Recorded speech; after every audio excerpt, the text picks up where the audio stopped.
नमस्कार, मैं प्रियंका। स्वागत है आपका मॉर्निंग न्यूज इंडिया पर। राजस्थान के समरावता में हुए थप्पड़ कांड और उसके बाद हुई हिंसा ने सियासी पारा चढ़ा दिया है। चारों तरफ इस थप्पड़ कांड की चर्चा हो रही है।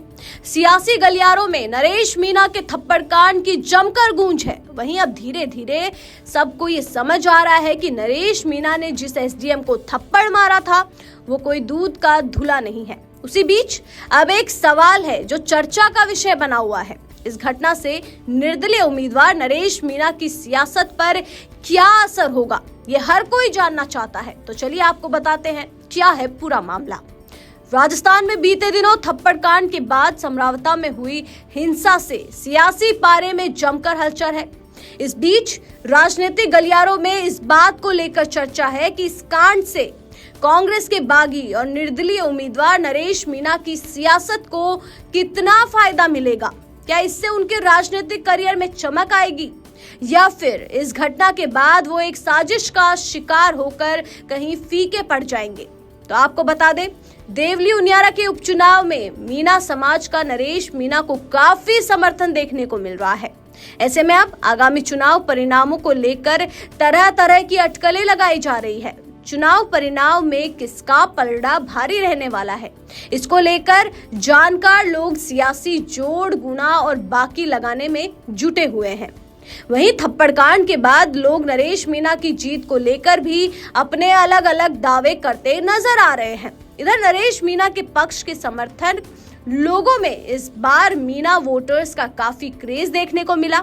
समरावता में हुई घटना के बाद यही सामने आया कि लोग नरेश मीणा के लिए मरने और मारने के लिए तैयार हो गए हैं।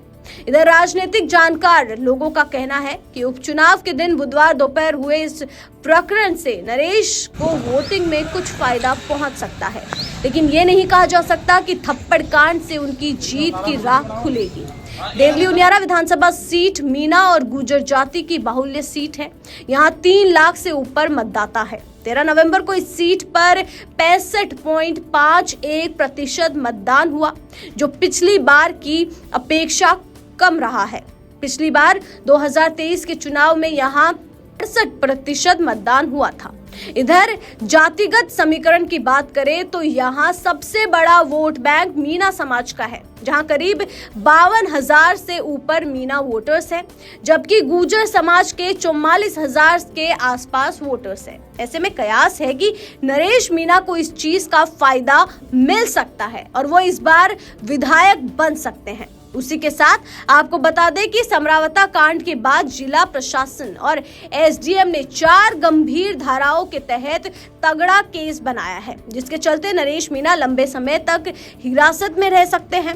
वहीं अगर वो चुनाव जीत जाते हैं तो वो जेल से ही विधायक बन जाएंगे। ऐसी और जानकारी के लिए अब बने रहिए मॉर्निंग न्यूज इंडिया के साथ। ऐसे ही और वीडियोस देखने के लिए सब्सक्राइब करें मॉर्निंग न्यूज इंडिया को और जुड़े रहिए हमारे साथ।